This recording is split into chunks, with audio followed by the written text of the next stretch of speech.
Welcome to Revenge with Lyra. At Christmas, my brother got the keys to a $1.2 million mansion. I got a $5 gift card. The room erupted in laughter, like it was some kind of joke. Only it wasn't. I walked out in silence, snow crunching beneath my boots, my chest burning with humiliation. My name is Lillian Hart, 27 years old.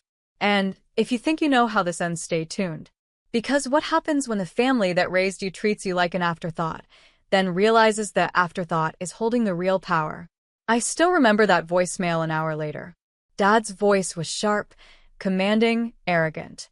"Return the house or we'll call the cops." The words replayed in my head over and over while I sat in my car outside their glittering home. Everyone inside was warm, drunk, celebrating his success. No one noticed me slip away. But the deed in my bag said something very different.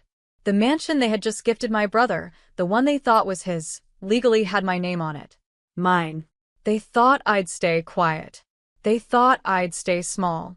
Instead, I smiled in the dark, a smile so sharp it hurt my cheeks. If they wanted war, they were about to learn the difference between a spoiled son and a daughter who'd had enough. Because the mansion wasn't just a house. It was the beginning of a reckoning. And by the time Christmas lights came down, the golden child's crown would be nothing but ash. The next morning, my phone buzzed nonstop. Missed calls. Texts dripping with threats, then fake sweetness. "Lillian, let's talk this out. Return the deed before this gets ugly. You don't deserve that property anyway." I sat at my tiny kitchen table, the $5 gift card lying there like an insult carved in plastic. My brother's smug face flashed in my mind, the way he dangled those mansion keys like a trophy. The way Mom said he earned it. Earned it? He hadn't worked a day in his life. Every car, every vacation, every success, paid for by my parents' money, by their endless devotion to their golden boy. Me? I was the one working double shifts, scraping by, paying off student loans while they laughed about my little life. But this deed? This was no accident. 5 years earlier, I'd loaned Dad money when his business teetered on collapse. He never thanked me, never repaid me. I let it go until a lawyer friend whispered advice. Secure collateral. So I did. In silence. I made him sign. And he forgot. Until now. And suddenly, the tables had turned. By afternoon, Dad and Mom showed up at my apartment uninvited. Dad's fists pounded the door. "We can handle this quietly, Lil. Don't make a scene." I opened the door just enough to see their faces. Red, frantic, desperate. For once, they were the ones begging. I leaned against the frame, calm, steady. "I'm not giving it back. Not now, not ever." Mom gasped like I'd slapped her. Dad's jaw twitched. My brother hovered in the background, too cowardly to speak. For the first time in years, I wasn't the embarrassed one. They were. And it was only the beginning. By the third day, their tone had changed. The voicemails weren't threats anymore. They were pleas. "Sweetheart, your brother has a family. He needs stability. Think about how selfish this looks. You don't even know how to handle a place like that. Be reasonable. Sign it over. We'll make sure you're taken care of." Taken care of. Like a stray dog they'd toss scraps at. I drove to the mansion that afternoon. The air smelled of pine and cinnamon, the kind of staged luxury scent that made real life feel fake. A silver bow still hung across the garage. The driveway shimmered with imported stone. For a moment, standing there, I wanted to cry. Because this house wasn't just bricks. It was proof. Proof that after years of being laughed at, ignored, and dismissed, I had finally flipped the script. Inside, I walked room by room, gleaming hardwood floors, a chandelier dripping like stars, a balcony with ocean views. My heart didn't ache. It hardened. I sat at the mahogany desk in the study, pulled out the title deed, and whispered aloud. "My name is on it. Not his. Mine." That night, I called my lawyer. File the notice. Block any transfer attempts. And check for hidden liens. He chuckled. "You've been waiting for this, haven't you?" "Yes," I said. "For years." The next morning, the family group chat exploded.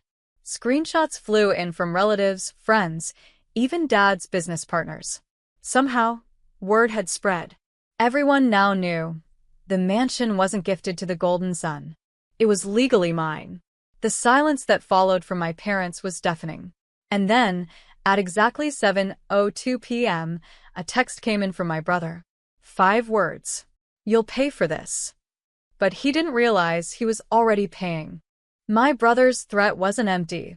It came with action. By sunrise, I got an email from the HOA. Unauthorized occupant reported. Ownership in dispute. Investigation underway. I smirked. Classic.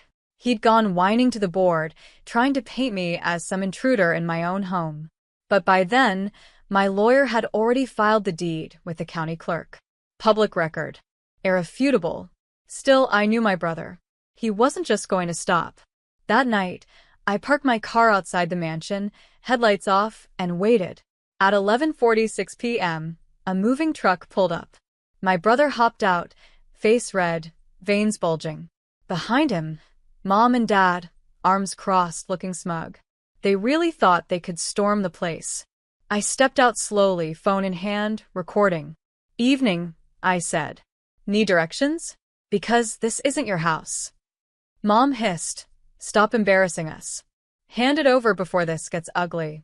I tapped the document app on my phone, holding the glowing screen toward them. Title deed. Filed. Stamped. My name. Not his. Dad lunged forward, but froze when I added. "And this conversation?" Already uploading to the cloud. Their faces dropped. Rage mixed with panic. They weren't used to being cornered. My brother kicked the moving truck tire, cursing under his breath, then spat. "You don't deserve it. You've always been nothing." I smiled. Funny. Nothing usually doesn't own a $1.2 million mansion. For a moment, the silence was thick enough to choke on. Then Mom snapped, "Fine. Enjoy your precious house. But don't come crawling back when you're alone." They left in a storm of headlights and dust. But I knew it wasn't over. Because less than an hour later, an unknown number called. A deep voice said, "We need to talk. About your brother's debt." The voice on the phone was sharp, heavy with menace. "Your brother owes us $200,000. And guess whose address is now on record for collateral?" My stomach tightened, but I didn't flinch. "That's his problem, not mine." The man chuckled darkly. "See, that's where you're wrong. Family always pays." Click. The line went dead. For a moment, I stood frozen in the middle of the marble foyer, staring at the chandelier swaying faintly above me. They weren't bluffing. My brother's recklessness had finally come to collect, and somehow, he tied me into it. I checked the county records again. Sure enough, tucked inside the deed file was a lien attempt, dated weeks earlier, under my name. My brother had forged signatures. He'd been planning to pin this mansion as collateral before I even knew it was mine. The audacity almost made me laugh. Almost. Instead, I called my lawyer. Freeze everything. File a fraud alert. Notify the sheriff. And get me every single document with my name on it. By noon the next day, I had a folder thicker than a phone book. Fake loan agreements. Bogus contracts. My signature scrawled across pages I'd never seen. My parents knew. They had to. That night, I drove to their house. My brother's BMW sat crooked in the driveway, music blasting from inside. I rang the bell. Mom answered, eyes narrowed. "You look tired," she said. "Keeping up with your new life already?" I held up the folder and smiled. More like cleaning up his mess. Her smirk faltered. Dad appeared behind her, tense. "Whatever this is, you'll drop it. For the family." I leaned closer, lowering my voice until it cut sharp. "The sheriff will be here tomorrow morning. I suggest you prepare yourselves." For once, they had no comeback. But just as I turned to leave, my brother stumbled into the hall, clutching his phone. He grinned, slurring his words. "You think you've won? Wait until the bank auction. Let's see how you feel when strangers are living in your mansion." The next morning, my phone buzzed at 8:17 a.m. "Sheriff's office. We're outside your parents' residence." You might want to come down. By the time I arrived, the scene was pure chaos. A patrol car in the driveway. My brother pacing with his hair a mess, yelling into his phone. My mom clutching her robe like a shield, whispering furiously to Dad. And Dad, arms crossed, glaring at me as though I had betrayed them.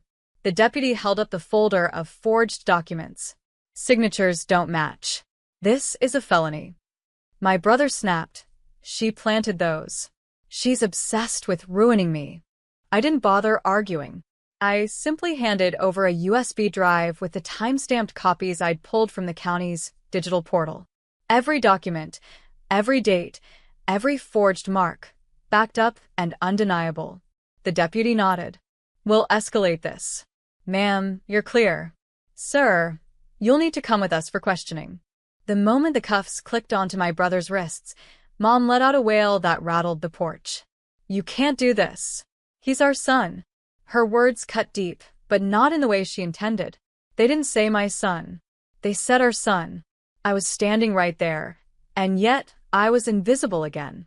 As the patrol car rolled away, Dad turned to me with venom in his eyes. You've destroyed this family. For a house.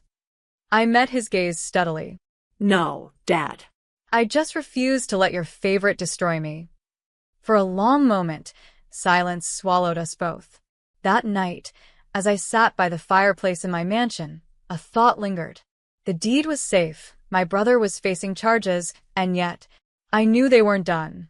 My family had never taken defeat quietly.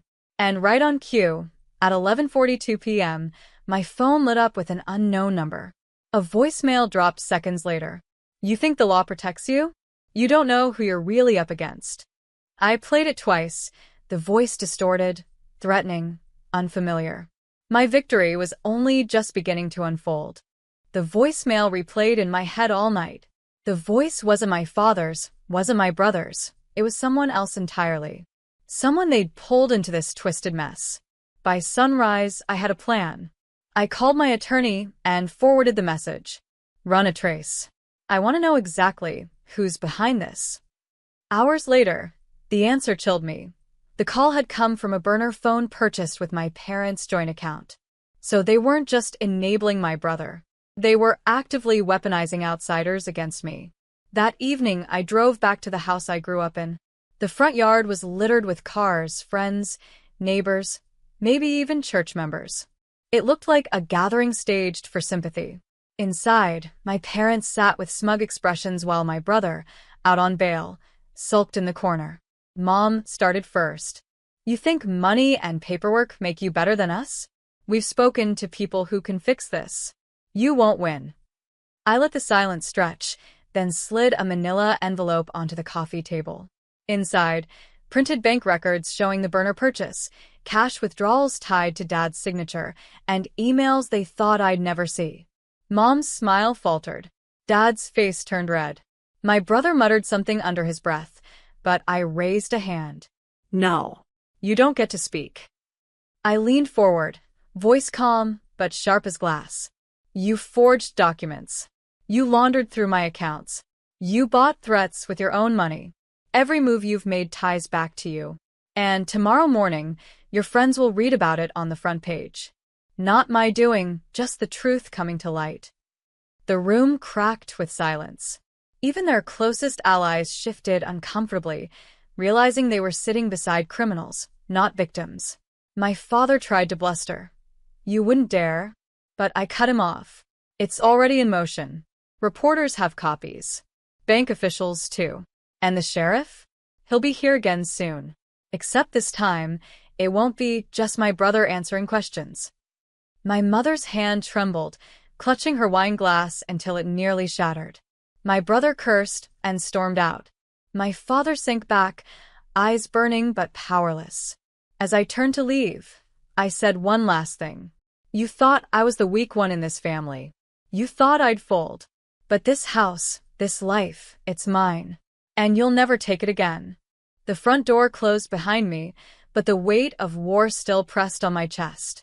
And then, at 2:03 a.m., an email arrived in my inbox. Subject line: Final offer.